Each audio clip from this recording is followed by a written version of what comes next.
Hi, and thanks for logging on to the Daily Dvar. And here's a brand new halacha for you, and it's for Thursday, the 21st day of April. Here we go. You're now on the first day of Chol Hamoed Pesach, and we have switched over from saying Mashiv Haruach, which we no longer say throughout the summer, and we have now switched over also from saying V'sein Tal Matar Livracha, and we will now be saying V'sein Beracha.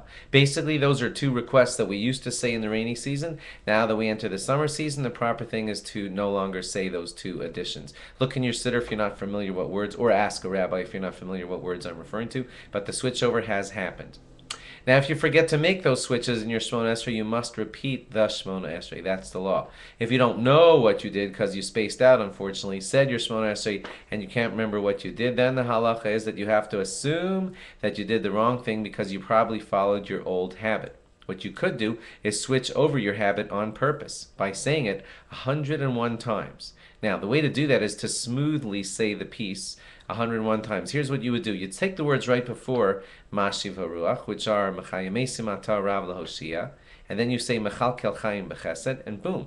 If that one time that you just did it, that's the new way. Saying it, skipping Mashiv Haruach, and saying Mechal Kel Chaim. If you do that 101 times in a row, then your habit has halachically switched over, and if you don't know what you did after that, you could assume that you did the right thing. Same thing for V'sein Beracha. You would say the few words before it, V'eskol Minesu Asala Tava V'sein Beracha Al Pnei Hadama, 101 times like that, and now your habit has halachically switched over, and if you forget what you did, you could assume that you said the right thing. It's highly recommended that you do that because that way, just in case you do forget whether you made the addition or not, you could assume that you did the right thing. Thanks for logging on. Log on again tomorrow for more. Bye-bye, and have a great Moed.